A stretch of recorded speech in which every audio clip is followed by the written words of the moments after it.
well, you made it to the Olympics.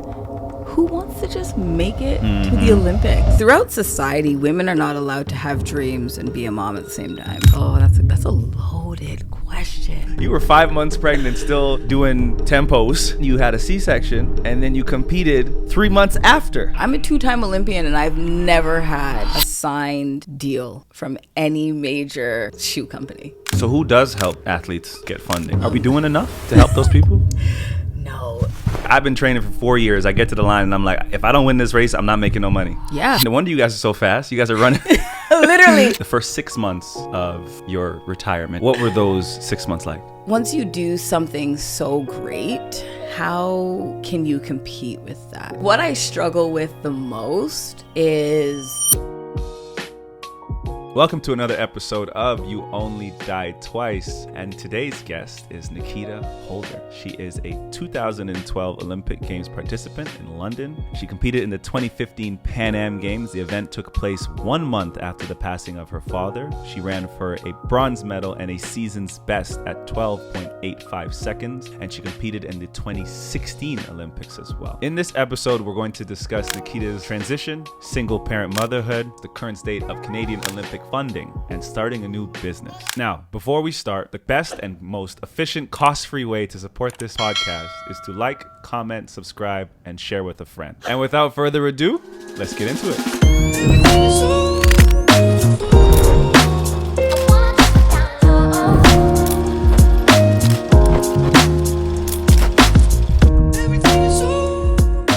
Who is Nikkita Holder? Oh, man. That's a good question. Who is Nikkita Holder? Okay, Nikkita Holder is, I'm a mom, I'm a daughter, I'm a sister, I am a creative, I'm a dreamer, I'm eclectic, I'm all of the things. You're a track star. Oh yeah, I forgot about that one. That's important. We can't forget about that one. That's important.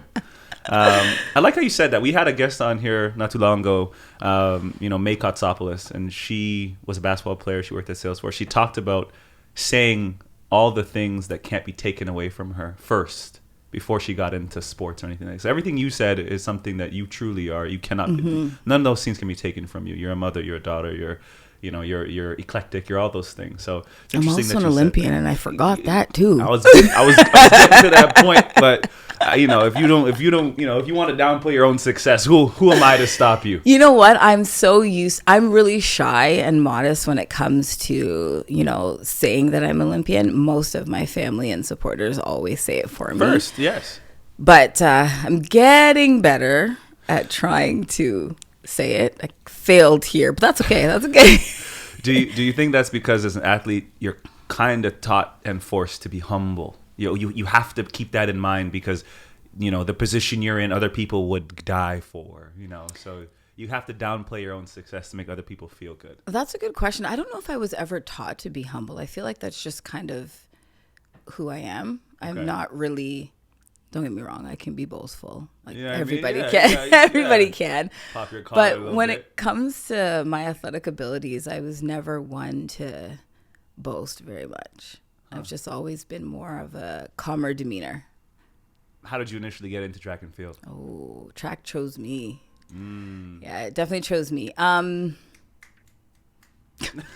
was like, wait, what? Well, you said track chose me, so I'm like, It did. My uncle is 4 years older than me, 3 years actually. And I always hung out with him. So I always had to keep up. And then at 7, I used to go to Chesterley school out in, where is Chesterley now? I'm forgetting. Anyways, we started track at 7, and that's grade 1. And it kind of just went from there. And then I was just really good at it. I was going to say, when did you know that you were good? By the time I was 12, my parents were approached to get me into a track club. And then it kind of just started from there. And at that point, I was only doing 1 and 2. You were doing 1 and 2 what? 100 and 200 meters. Oh, okay. Yeah. And then when I got into the track club, the coach was like, you should hurdle. And I was like, what? You didn't know what hurdling was? No. And then when he showed me, I was like, who wants to do this? It's a lot of thinking involved, and I didn't want any part of the thinking. And then, my hurdling career started at 12. So explain that, because I someone who's watched track and field and hurdling, I had known nothing about it. So can you give me a little synopsis on what it is that you actually like do? I know the technique and I know what you do, but like, what is some of that like learning involved with that? It's hurdling is all about timing, and for lack of better words, overcoming obstacles and barriers, literally. And getting rid of fear, because you cannot be fearful as a hurdler. If you are, you're just not going to make it, because you've got 10 barriers that you got to get over with efficiency and speed. So yeah, it's kind of like a dance. Hurdling is like a dance because it takes a lot of technique. You like to dance? Of course. I'm West Indian. Come on. Naturally, exactly. Yeah. I believe most athletes have someone or a person, something that opened the door for them to get into their sport and start to become really good at it, and teach them and believe in, your potential. Who was that person for you? I think my parents was that for me. They definitely saw potential, but my parents weren't those type of parents who just believe that their kid is good and their kid is not good. My parents were like, okay, if you want to be good, you have to work at it. It's not going to be easy. And then they pushed me, I think, in a healthy way, though. It wasn't... Were they athletes? They were. Not to the caliber I was, but they were. And also... being of color, my mother's like, you're not going to hang out in no mall to go shop for you to get yourself into trouble. So you have to do something, and it became track for me. Do you have siblings? I do. You're the youngest, oldest? I'm the oldest. Oh. Yeah, I'm the oldest. So you set the tempo. I sure did. Your siblings also compete in track and field? No, but we are all athletes. And we have all had D1 scholarships. Oh, and what sports? So Tristan, my brother, he's after me. He's football. Nice. He's actually coaching in Missouri right now. And then my other brother, Ashton, he's track. He played soccer growing up, but his scholarship was in track and field. And my sister also played soccer growing up and ran track, and she's at Syracuse right now. It's her last year for track and field. So I'm assuming you guys are all Jamaican. No. Mm-mm. Really? Wrong. Take another guess. Oh, Bayesian. How did you guess that? I don't know. But yeah. You're Bayesian? Yeah, okay. Yeah. Are Bayesians fast? Hello.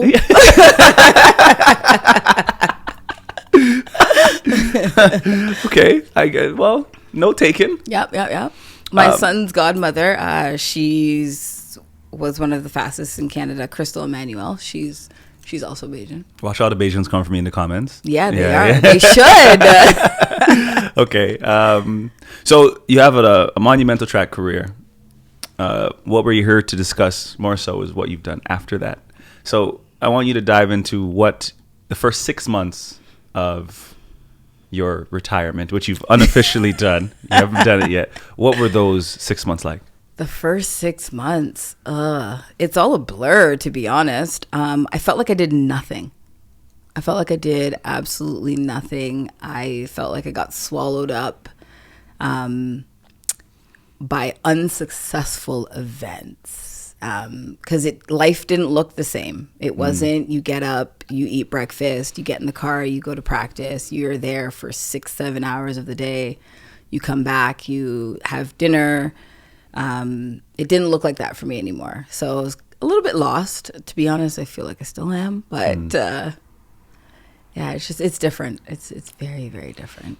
So were you content with doing nothing, or was it a problem for you? Like, did you get in? Did you spiral down into depression? You didn't know, what you were gonna do next, or was it as like, I'm done. I can relax now. Definitely not. I can relax. Okay. That's definitely not what it was. Right.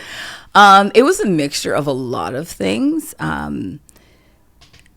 Being so rigid with routine for more than half my life, it was hard to just relax. Even after I had my son and I had to take time off to heal from my C-section. I was like, they're like, you can't lift more than him. And I'm like, pardon? That's like asking me to do all of the hard things. Like, I want to do all of the things. So yeah, it's been a whirlwind to say the least, but definitely hard to grasp. It's hard to grasp. So did you find something to do after that 6 months? Were you able to find yourself more, or is this still an ongoing process? It's an ongoing process. Yeah. I don't know if it'll ever stop being an ongoing process. I agree. Because I feel like once you do something so great, how can you compete with that? Like, what else can you do in life to, combat that? And I remember going to the air show at Ontario Place with my son years ago, and the jets were flying above us, and I was like, man, maybe that could be comparable. Like flying a jet, like maybe that is what I can compare to reaching, the pinnacle of my athletic career. Yeah. But yeah, I feel like I'm always seeking highs in life to kind of compare to my athletic career. You're so used to it. It's normal. It is normal. It's normal for you. Normal for me. I understand that completely. And doing something subpar or minuscule doesn't move me. Nope. You need to do something like fly a jet or something. Right? I always say, like, Michael Jordan, no matter what he does, he's a prisoner of his basketball success. Michael Jordan could be a chess grandmaster. No one would care. He's still Michael Jordan. You're still wearing them shoes. Yeah, I wouldn't care. And being a chess grandmaster is probably harder than what he did as an NBA player. Yeah. Maybe not, but still, it's different hard. levels hard. To it. But it's like no one would care the same amount. So we kind of have that where it doesn't matter what you do next. It probably won't be as good or as fun because you're also young. Yeah. But that's the beauty, of transition. I read somewhere that you're an avid writer and you've been one for a long time. Yes. So is that another form of you and your identity? It definitely is. Writing has taken a little bit of a back seat just because I just don't necessarily have the capacity being a mom to like carve out that quiet time, but it is something that I love doing. I carry a notepad and a pen everywhere I go. I've been thinking of getting a tape recorder just to kind of transition a little bit to make it easier when my thoughts come. I can't always write, but I can grab a tape recorder and just press record and just talk. So, yeah, writing is life. What other forms of identity have you jumped into or dived into? I'm very creative. If you ask anybody who knows me, I'm always creating something new. Like the other day, I just made my daughter a new bonnet for her head. I make pillowcases. I'm sewing things. I'm doing all kinds of things. I'm always finding something new to do to chase that high. As I'm saying it, I'm like, oh Lord, Kita. Oh. No, but that's real though. I appreciate that. Like you're chasing filling in that gap that you no longer have. That I no longer have. At least you're admitting that. That's amazing. Yeah. I mean, I got to. Yeah. So I guess your form of creation is making things. I like using my hands and being creative because I found as an athlete, there's no room for creativity. What do you mean? Well, as a track athlete, there was no room for me to be in La La Land, be like a dreamer, like an artist. You are an you're an artist, but it looks very different. It's very rigid. It's very masculine energy. It's very routine. I feel like I spent a lot of years living in my masculine energy, and now I'm like exploring my feminine energy.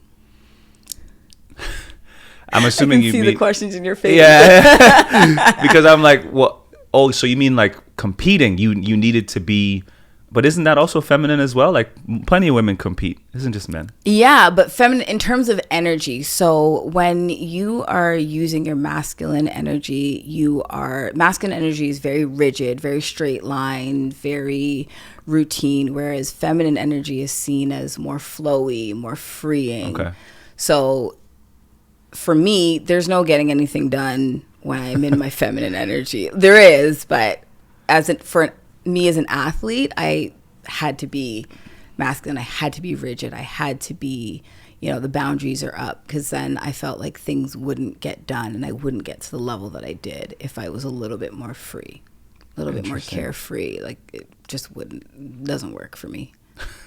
Have you found maybe your other colleagues who ran with you or against you, they're in the same mode as well?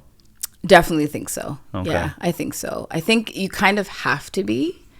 Because if you look at somebody who lives a corporate lifestyle versus an artistic lifestyle, they don't look the same. They don't do life the same either. No, one's usually starving. The other one's the other one's doing all that right. That is true. That is very true. But you usually find like the artist lives a very flowy life. Like, they get up when they want, they do what they want when they want to. But if you're in a corporate setting, you're up by 6 o'clock. You get up, you put your coffee on, you go shower, you get your briefcase, get all your stuff. Listen, don't let me get into that. I hope you shower. I'm gonna stay away from that. I feel like that's a trap. But they live just like, the lifestyles are so different. And not that they're not trying to achieve the same thing, but their approach is very different. Yeah. And track and field, and I think the Olympics in general, is so interesting compared to other sports. Like, as a basketball player, I know season to season I'm going to compete. I play for 10 months, I'm off for 2, go back again to training camp. Track and field, you are competing for 4 years for 10 seconds. 100%. That's insane. Yeah. And then when you're done, if you're lucky, you get to 3 Olympics. Excuse me. If you're lucky, and after that's done, lucky if you get to 1. Oh, right. Here I am. Yeah, you're lucky if you get to 1 Olympics. After that, you're basically like, the funding in terms of athletics isn't as great for Olympians. So, you included. Is this many Olympians that struggle with the after effect of transition? 100%. Yeah. 100%. I can't speak for other countries, Of course. But specifically for Canada, it's gotten much better now, but it's still, in my opinion, hopefully I don't get crucified for this, subpar. Are we doing enough to help those people? No, not at all. Not at all. And the unfortunate part of it is, for track and field specifically, track and field is a team sport, but it's not really. You're running for yourself, unless you're a part of a relay. Right. You're running for yourself, and a lot of companies and a lot of people don't want to support a single individual because, okay, so you put $100,000 into me, you decide to sponsor me, and then I get hurt. Yeah. What happens? I've just given you $100,000 and you can't compete. Whereas I put $100,000 into a team and I've got 10 other people that can still uphold the support that I gave you. So you're more or less gambling, I find, with track athletes, but I feel like you need to gamble. Most people like to gamble anyways. But I mean, it's hard to gamble with an athlete though, right? Like you said, individual, unless you've already made it. And I find that's the shitty part, is that the brands will come after you win, right? After your dedication proves to be successful. 100%. And then as soon as you're done, all right, peace. It's gone. Yeah. 100%. Yep. It's so unfortunate. It is. And I think we look at track athletes differently, I find. I do too. Yeah. They expect us, because when you think of the Olympics, what do you think of? You don't think of basketball, you don't think of gymnastics, you don't think of all the other sports. You think of track and field. I know. First. It's so true. Right? It's so true. Like, that's the one event I won't miss. Exactly. When you hear, like, we carry so much weight in the Olympics and we are expected to perform and bring home medals, but we are the least funded and the least, like, people they expect us to pop out these medals, and it's like, well, did you support? And so I always get into arguments, not so much anymore, but before, and I'd be like, but where was your money to help me? Where was your money? Where not even money, where were you offering to babysit my son so I could train? Right? And you want these medals, but they're not going to come out of thin air and without sacrifice and without support.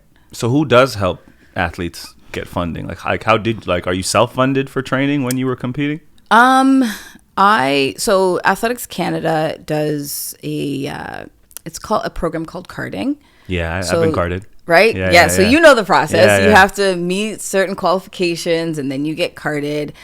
But it's not enough. No. It's not enough. No. It doesn't even cover rent for most people. And it's gone up since I have been competing, but it's still not enough. And it's unfortunate because you need more than, first of all, I need to pay my rent. Mm-hmm. I need to pay my coaches. Yeah. I need to have funds for proper nutrition. Especially as a track athlete. Right? Yeah. And that nutrition doesn't even include my supplements and my vitamins, right? Then you need your vitamins and your supplements. And then you need your physio team, your chiro team. All of those things all go into being the best athlete that you can be. The worst thing about getting to the start line is worrying about you needing to win this race versus I'm just running. Because when you run for, I need to make this money, it never works out. It never works. Have you been there in that position? 100%. So you mean to tell me I've been training for 4 years. I get to the line and I'm like, if I don't win this race, I'm not making no money. Yeah, sometimes that's what goes through your head. No wonder you guys are so fast. You guys are running. Literally, you guys are running for our lives. Running for your life. literally, you're running so for our life. interesting. Yeah. That's why it's like it's infuriating when people have things to say about track athletes, negative things. Oh, well, we get all this funding, but we don't. We don't. Right. We just don't. And I got funding in terms of kits I got from Nike and I got from Puma. We were working on a deal that just never formulated. Mm-hmm. So I went through my entire track career. I'm a 2-time Olympian and I've never had a signed deal from any major shoe company. Like that blows my mind. Like it blows my mind. Like I didn't just go to the Olympics. I went twice. Yeah.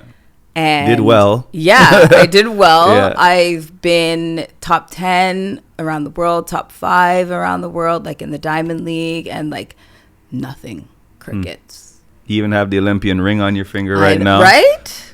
Yeah, I don't have that.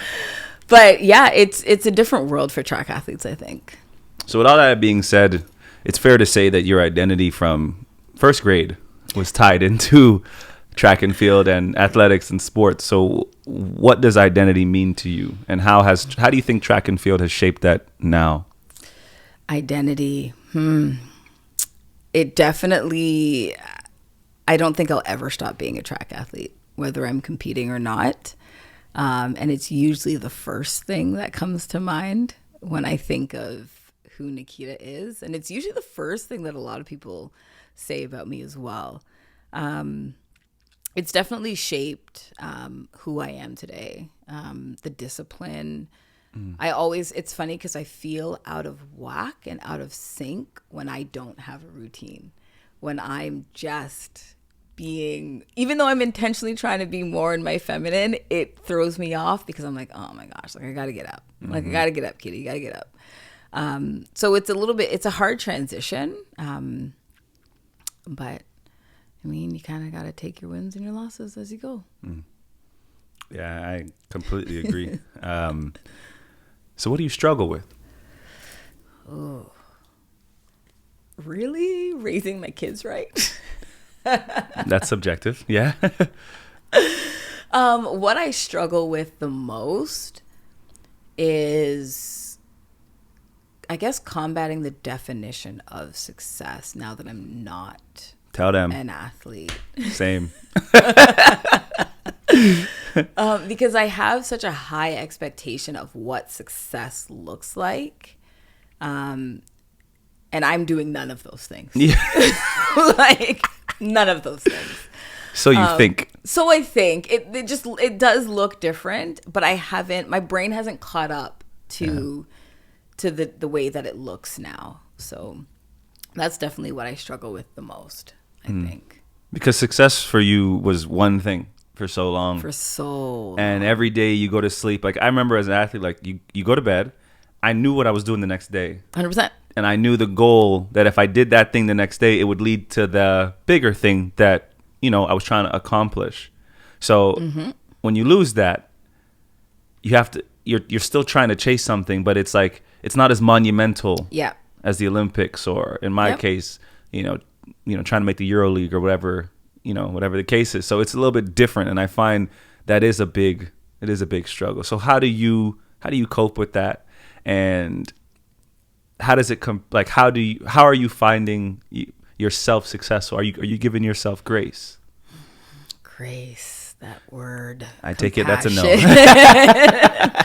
It's a lot of reframing, a lot of mindset.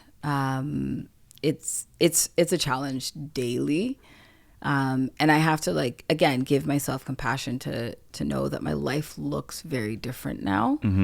But it doesn't negate the success that I've had before. And to remember that the success I had before also, over, like, spills into the life that I have now. Right. It just looks different. It looks very different. It's almost unrecognizable, to be honest. But I kind of I make do. I really try. You make do or you thrive? Yeah, I think I just make do. I feel like I'm just making do. But it doesn't necessarily mean that it looks like that for other people. Yeah. When they look at me. Which is the contradiction. Yeah, oh yeah. Yeah. Yeah. Because what you see of yourself is not what they see. What they see, exactly. It's very difficult. Yeah. You talked about success, so I want to ask. This is something I've asked myself many times, so I can answer if you'd like. Reflecting on your career, do you view your career as a success? Oh, that's a loaded question. I know. It's my job. So, yes and no. Start with no. Okay. A lot of us Canadians are too nice. We're too soft. We're too, you made it to the Olympics. Who wants to just make it to the Olympics? I'm not going to, like you said, spend 4 years of my life for 10, 11, 12 seconds to just make it there. And so for me, just making it there is not enough. Obviously, I wanted to medal. That didn't happen, but we won't speak about that. But I also wanted to compete at the best level that I could compete at for myself. Because as track being an individual sport, you're racing against the clock. It's not other people. You're racing against the clock. Very true. So being able to compete at my finest was really important to me. So looking back, I feel like I could have done a little bit better, things differently. Well, especially in 2016 Olympics, I could not have fallen. That would have been great. But that race taught me a lot. And it taught me that I was successful, very successful at that, actually. Because that race wasn't just about my ability. It was about who I am as a person and what I put out there and how people view me and how I view myself. When I look back at the interviews and stuff and I'm like, I said that? It was such a whirlwind that I didn't even recognize, but it's kind of cool to see exactly who you are when you don't remember.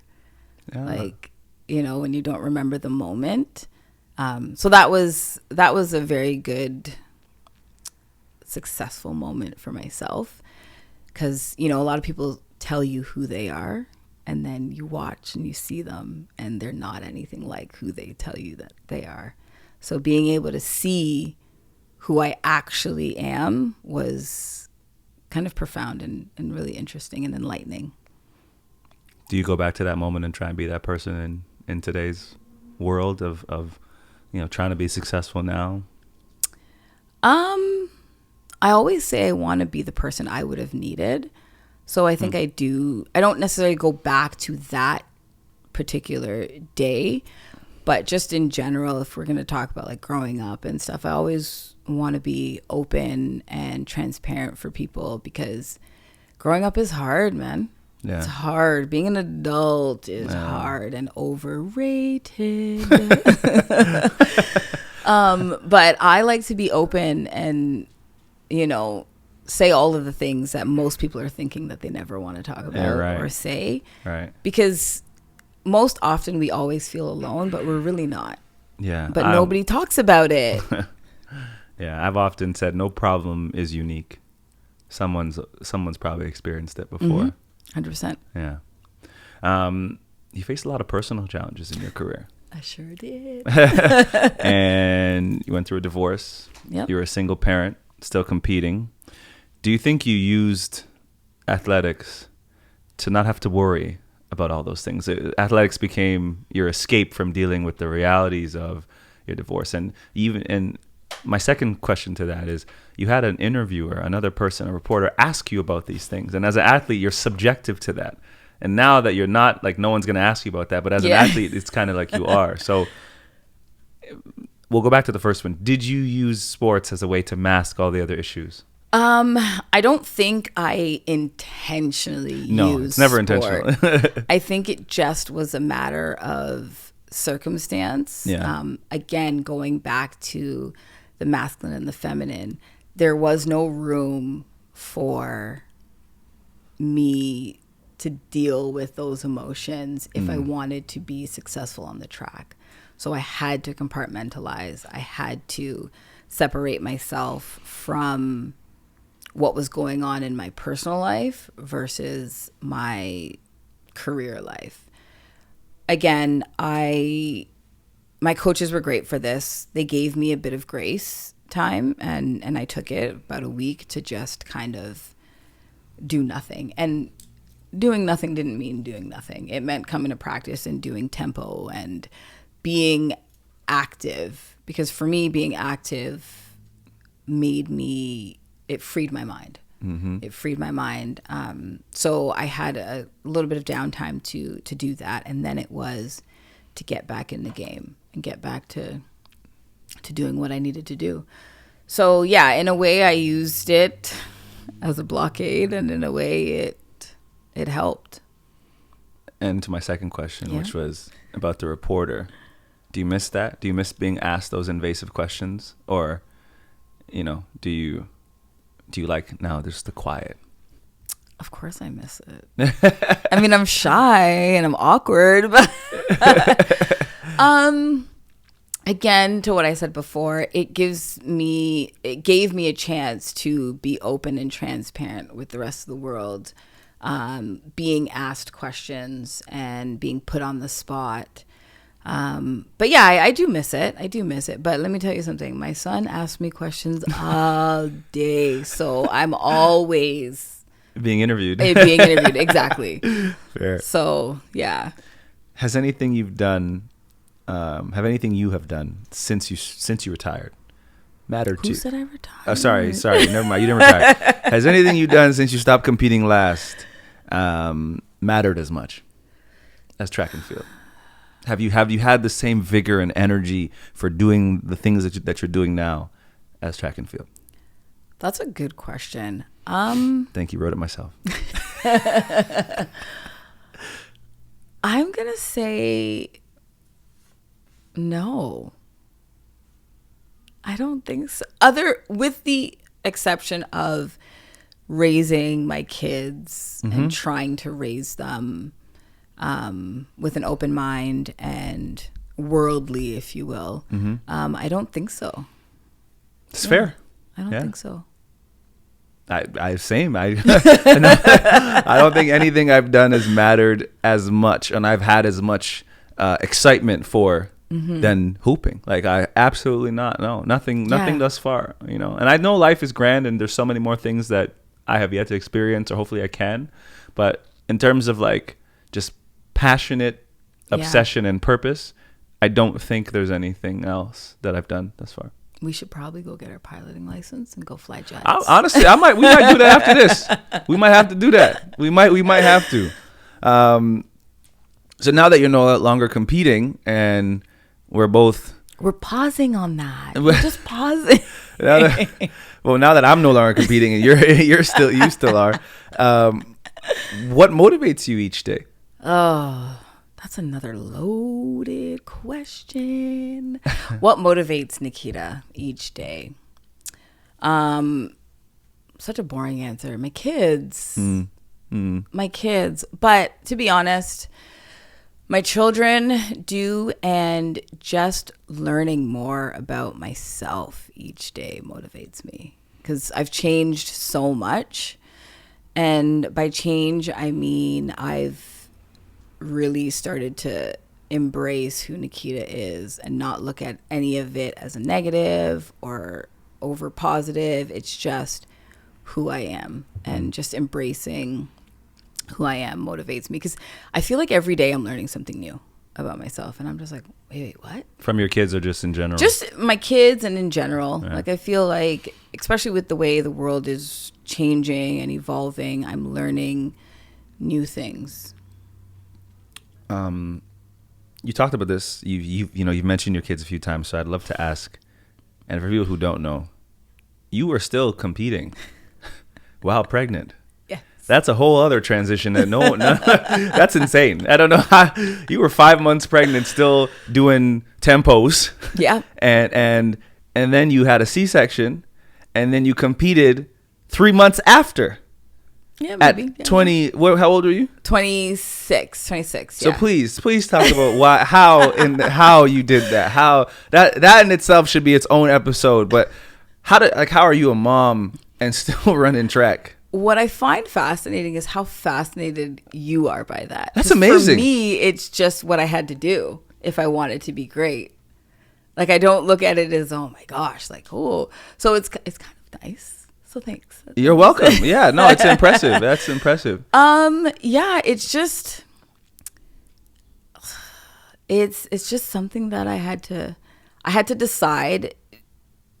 Did I want another Olympics? I had to decide that. I had to decide how we were gonna make it work. And then there was a plan in place for me to get there. Obviously, so many things can unfold during birth, so I was well aware that the way I wanted it to be done might not have been done. Mm-hmm. And the way I wanted was no medication, all natural. That didn't happen that way. I did the all natural until I had to have a C-section. So then I had to get a spinal, and that changed things. And then that changed my recovery time.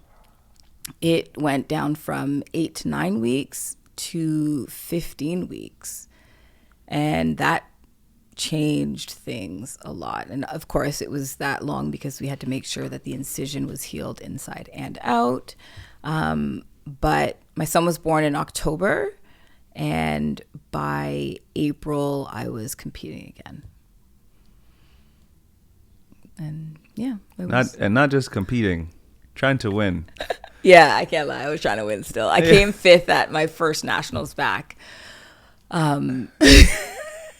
Could you imagine someone cutting you open, you giving birth, and then you just back out there 5 months later like nothing happened, just skipping and running and hurdling at that too?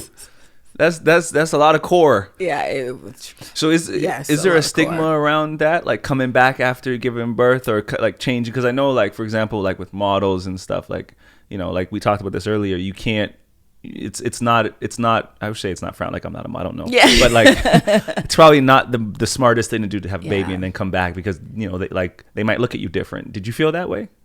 Definitely. Throughout society, women are not allowed to have dreams and be a mom at the same time. They have to pick one or the other. And I was like, well, no, I'm going to have a dream and I'm going to do it too. And you did. Yeah. I did. Yeah. So yeah, there definitely is a bit of a stigma. But I feel like I had a great team, great support system, great friends, great coaches who helped me achieve that goal that I wanted, which was to compete at the Olympics again. So Why can't women have a dream and have a family? Like, why? Who said that? Society. So which man said that? Right? Which man? Yeah. Because we need to have a talk. Yeah. Yeah, you see it all the time. Like, if you want to, let's talk about the Allison Felix and the Nike thing, the deal. Okay. Right? Like, they dropped her after, is it Nike or Adidas? I can't remember. It's one of the two. Yeah. But they dropped her after she had her baby and after she almost literally died giving birth to her daughter. Oh, wow. That's so unfortunate. Like, that's so unfortunate. Like, women, I'm a little biased because I am a woman, but I feel like women are phenomenal. We do all of the things and we make and create human life, and we still get shitted on. Like, we just get shitted on all the time. And it's so unfortunate. I will never compete the way a man competes. That's physically impossible for me to compete the way a man competes. Don't say that. Some people might argue that nowadays. Don't say that too loud. Whoops. Yeah. but yes, you Yeah. are right. But that's a whole other episode. That's fine. Let's stay on topic. Stay on top. We don't want to get canceled. But also, a man will never compete the way I would compete. 100%. And, our body composition is different. And after I had Cadence, it looked different and felt different for me on the track. And it just, I had to navigate that. But a lot of people don't recognize that and the change and the transition. So you have to have a good team in place in order to accomplish that, right? And not enough men know about the female body and the reproductive system and what our bodies actually go through physically and emotionally. And I think if they did, there would be a smaller bridge. Interesting. You're right. I don't know nothing about the female body. Listen. Read a book. Google. I think there's certain things you can't read upon. You have to experience. Yeah, it's true. You do. I'll give you that. Let's just change a little bit. I want to ask more about your business now and your business aspirations. And this is part of figuring out what you're going to do and, the transition afterwards. So track and field is such an individualistic sport, and you're competing for yourself. You now have a business with your mother. So tell me what that business is and what's it like working in a team now? All right. So my mother and I are opening up a wedding and event venue space in Ajax called Palais Noir, Black Palace. And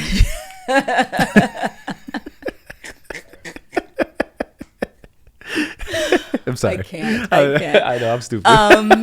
And it's basically, we are curating your event, especially for you. So you're going to come in. It's a one-stop shop. Okay. So you're going to come in. You are going to tell us that let's use a wedding, for example. Perfect. You want to get married. You want 70 people at your wedding. You want your flowers to be red. Your theme is going to be red, black, and white. So you're going to come in, tell us that. We're going to sit down. We're going to curate the event to your vision, and you are just going to show up on the day. Everything is going to be done for you. Having been married and doing the process, you're giving, I say, like 10, 15 different vendors payments to keep track of. Right. And for our venue is you pay one vendor, which is us. You pay Palais Noir, and we have all the vendors for you. So you can bring in your own if you want, but we've got everything that you need. So we've got florists, we've got preferred florists, we've got preferred officiants, we've got preferred DJs, we've got a preferred chef. We have a commercial kitchen, which is really big. A lot of wedding venues don't necessarily have fully commercial kitchens, so that's huge. And you get to choose from our list of preferred vendors and our menus. You get to choose what you want, and we do it all for you. Why'd you want to get into this business? Good question. This is more my mother's dream. She's been doing weddings, event planning, decorating for the last 20 plus years. Okay. So she's always wanted to do something of her own. And I guess being a decorator is that's her bread and butter. So a wedding decor. And for whatever reason, when my mother would go, she was always the last to be brought in on the wedding process. And she would get to weddings and talk to her brides and her grooms. And she would kind of be the liaison for everybody else. And so she was like, why don't I just create a place that does it all in one place? And so that's kind of where her dream started. And you're assisting her. So this is not your dream. This is just a business that you're in. Yes. It's my mom's business that I'm the administrative director. I got to get my ish together. Do you like it? I do. I do enjoy weddings. I actually was a bridal consultant for 4.5 years. Okay. So I sold wedding dresses and I loved it. And of course, like everything else, COVID mashed up the thing. But God, that's funny. So it is something that I love and I do enjoy. I'm a sucker for love. I love Me love. too. I'm a lover boy. Yeah, right? So just watching other people in love is great. So it's fun that I get to be a part of that now.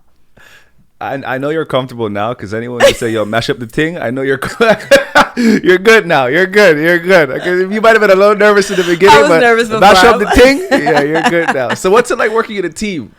Setting. A team setting. That's hard. Yeah. It's hard for me. And I won't lie, it's challenging working with my mom because my mom is a capital D-I-V-A. She's a diva. She's a true diva. Love her to death. But yeah, like we can butt heads sometimes because we do things a little different. So a lot of the time. Yeah. We do. She's like glitz and glamour, and I'm more like rustic and I don't know, calm. Okay. And so, which is great for the business because we've got two different views and perspectives on things. But yeah, it is a lot of fun though working with her, and even when she was just doing decorating, I would go and help her take down and set up, and my siblings too when they were home, and my dad. So it's really a family affair. Yeah. That's fun. It is fun. It is a lot of fun, and I'm really looking forward to it. I'm going to be busy, but I'm looking forward to it. Have you found your own thing and the thing that Nikkita Holder wants to do after track and field that you want to be known for? Or are you just kind of doing what like other athletes do, which is like you have jobs, but they're not like the it? I'm done working for the man. I'm done. At least you're honest. At least you're honest. I would love to say that I'm not, but I am done. I had a mentor one time who said to me, "You've been an entrepreneur your whole life." And I'm like, what are you talking about? Absolutely. And she's like, you've had to promote yourself throughout your whole track career. And I was like, what? You're right. She's like, yeah, you had coaches that guided you, but you had to do the work. And if you didn't do the work, your coaches couldn't do anything for you. And I was like, and from then I was just like, huh, interesting. So I have a business called Holder Inspired. Play on my last name, Holder. And it's basically you are the holder of your own destiny, because you are. And inspiration should come from you, should come from as the holder. And you got to know what you want to do, your likes, your dislikes. And if you don't, it can be a long road. It's a long road now, yeah. Even though I know. So I love talking. I love doing speeches, and I love mentoring people. I love, again, like I said, I love being open and transparent because I think that's really important. But if I'm honest, it's a struggle. Of course. Because I'm not business savvy. So I don't know where to start, how to start. I know I can get to 0 to 100. It's all that in between. And I'm like, what am I doing? Yeah. How am I getting from A to B? But that's an acquired skill and it takes time, you know? It does take time. But it's if learning. I relate it to my athletic career, I could go to practice for 4 or 5 hours and work on one technique. And by the end of that practice, I got a pretty good hold on it. So again, I know better that life does not work that way, but it's hard for my brain to catch up. It's hard to be like, okay, Kita, you know, you spent 23 years to be an amazing athlete. It's not going to be 23 seconds till you're a great businesswoman. There you go. But it's hard for my brain to wrap. For sure. And one of that's so important. I think one of the biggest things I've found is that you kind of get invalidated as an athlete. It's like you need this long-standing experience in order to be in the rooms with these people, but you've been an entrepreneur, you've been successful, and I think the skills are transferable. I think if you can learn a scouting report, then you can learn a business. In fact, being an athlete is more impressive than starting, because anyone can start a business. And if 90% of businesses fail, then why is it so that my experience as an athlete, because we didn't fail, you became successful, why isn't that considered to be experience? Yeah, it's the mindset. You have to switch your mindset and understand that it is transferable. You have to be patient. You have to learn. Yeah, that word patience. I know. I trust me. I don't have none. I don't have none. My dad always says that I was last in line for patience. You probably said it just like that too. So what would you recommend someone do if they're in Nikkita's shoes and they're transitioning? What's the first thing you would recommend that they do to help them either start that business or learn the skills, or maybe even just be patient? I think patience is key, but knowing the direction that you want to go in. Like for me, I enjoy helping people. But that looks like me talking and being transparent and being open. Doesn't look that way for everybody, but definitely knowing what you're good at also. Yeah. And I find that a lot of people these days can be very superficial and they don't really know themselves very well. And sitting with themselves is really hard because it's easy to not be able to sit in silence with yourself because you got a phone. You got a phone, you got a computer, you can do this, you can do that, you can do everything else but. And I find like some people get in ruts because they don't know who they are at their core. And it can be challenging. It can be challenging. Oh Lord, I shouldn't even say this. But no, say it. You say it. You go ahead. So when I was struggling and in transition after my divorce and trying to figure out what the heck I was going to do and how I was going to when I had time to actually digest it and breathe, I literally went back to basics. And what basics meant for me is doing things that little Nikkita enjoyed. Because I'm watching it in my children. They know exactly who they are. My kids know exactly who they are. And it's society and other people who alter and change that about children. So I try really hard to let them be who they are, within reason, of course. But your little self knows exactly who you were from day one. So I had to go back to that place, go back to little Nikkita. And little Nikkita likes cutting out pictures from magazines and making collages and posting them on my wall like I'm a 7th grader doing my locker. So when I was really struggling and feeling really lost, guess what I did? Cut out magazine papers, my agendas. I had things lying around like little trinkets and stuff. I printed out pictures, lined them up on my wall, and like I felt so much joy from doing those things. And that's part of me being creative, part that got stifled when I was in my masculine, being successful as a track athlete. So I did those things. I have a daughter now. I love dolls. I love a doll. I love them. And now I have an excuse because I have a daughter, and I will buy all of the dolls. And I will sit and brush their hair because that is joyful for me. You, yeah. And people will make fun of it, but I don't give a shit. Ooh, am I allowed to Nah, say? you can say whatever you want. You go ahead. You can cuss all you want. I don't care. I don't care. Like, it may not be joyful for you, but it's joyful for me, and it makes my heart sing doing these things. So And you do it with your little girl. not always. Oh. She don't really. She every now and then she'll play.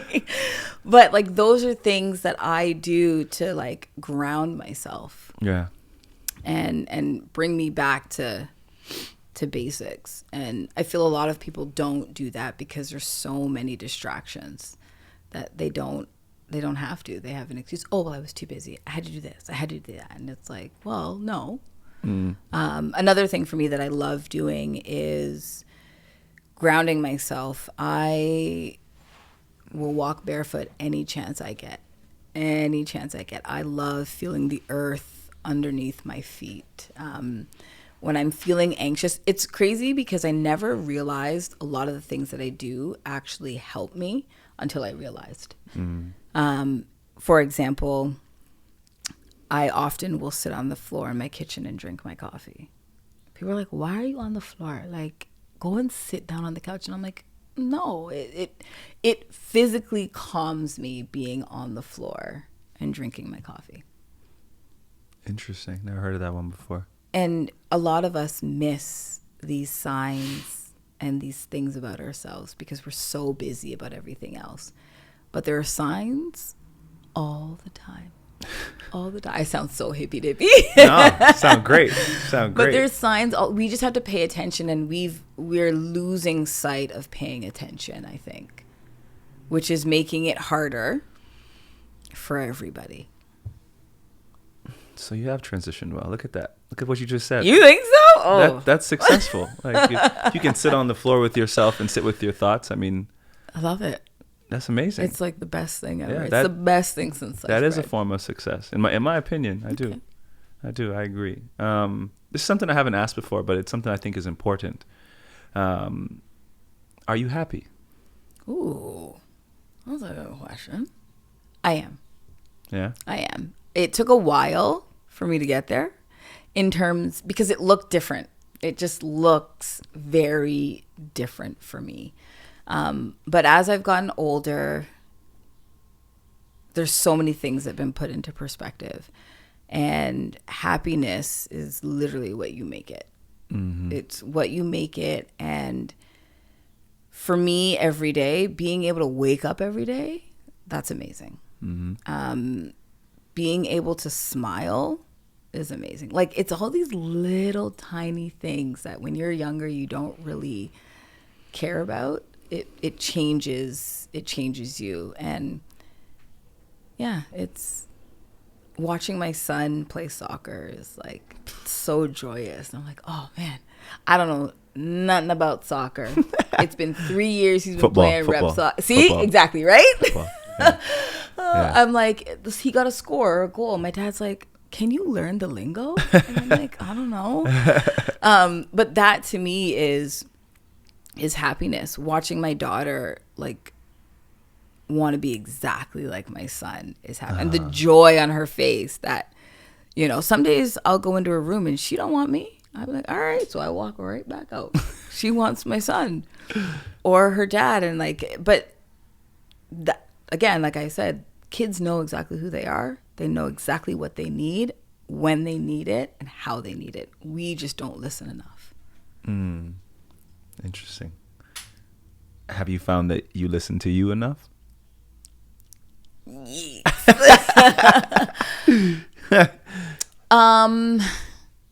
I never used to. Okay. And by that, I mean, I think, like I said, I've always known who I was. but a little bit in fear because it doesn't necessarily coincide with what society wants you to be or wants me to be. But I am listening now. Like, I am as open as can be. There's no two ways about it. I'm very comfortable with myself. Very, very, very comfortable with myself. Yeah. And what I enjoy, you don't have to like. And if you make fun of me, that's great. Do you even know what you like? I didn't think so. Right? So I just look at life very, very differently now. With the Olympics fast approaching, you get Nancy Of course. when you watch people compete in track and field. Do you be like, well, I should be doing that? Do you 100%. Perfect example. My daughter was due on the 25th of July of 2021. Mm-hmm. And I ended up opting for a scheduled C-section. We opted the 15th of July. Mm-hmm. So we were going in that morning. And she decided to want to come on her own. So she started the labor process the day of my C-section. But I made it very clear the Olympics is in 5 days after her birth. Nothing but Olympics was going to be on the TV. Like, it was very clear. Like, we were going to watch the Olympic Games through and through. In my bed, laid up, watching the Olympics. Like, that's all that mattered. Interesting. But not in a jealous standpoint. No. More so you just need to see. Yeah, I want to watch. I want to see what type of hurdlers we have now. Mm-hmm. Let's see what caliber, what are the times being run. Watching them run and be like, damn, I would have been that place, would have been this place. Right. It was a game for me too. And I'm excited for Paris. I think it'll be fun. Nice. I agree. Yeah. It'd be great. I think Canada now is at a point where we're not just happy to be there anymore. I would hope so. I think Canada is going to medal. I think all sports are like that. I feel like there is a bit of a transition that's happened in Canadian sports. And yeah, it would be great. And it would also be great for the people who are watching to know that it isn't just about going. Yeah. Right? It's not just about going. It's about performing well. And, maybe these next few years, Canadians will be more likely to support their athletes. That would be wonderful. Yeah.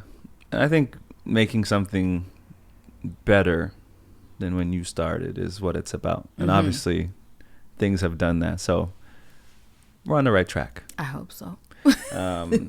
Our last and final question. Ooh, what we like to do. No. This is a game that we like to play. Oh, Lord. Okay. It's called For Three. You can answer any of the statements or questions that I ask you in one word or one sentence. Okay. So in your case, it's for 10 because there's 10 hurdles, but it's still only 3 questions. Okay. Okay. So first statement, track and field is, finish the sentence. Track and field is a sport not for the weak. Second, describe your career in one word.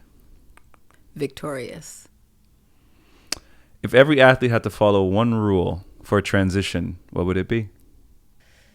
I feel like there should be a timer on this question. Just joking. One rule for transition. Have grace. Have grace. Yeah. Well said. I agree. I definitely agree. Well, Ms. Holder, that concludes our time. I want to say thank you very much for being here, being open, being comfortable enough to share your story and talk about your family, your trials, your tribulations. And I want to tell you that I think you're successful. And I think everything you've done has been successful. You don't get to where you've gotten to in life without doing so. So we want to commend you and thank you so much for being here. Thank you. It was a pleasure. I enjoyed this. It was great. Hey guys, if you like this episode, I have a really good feeling you're going to like the other one. So if you could, do us a favor, like, comment, share, and subscribe.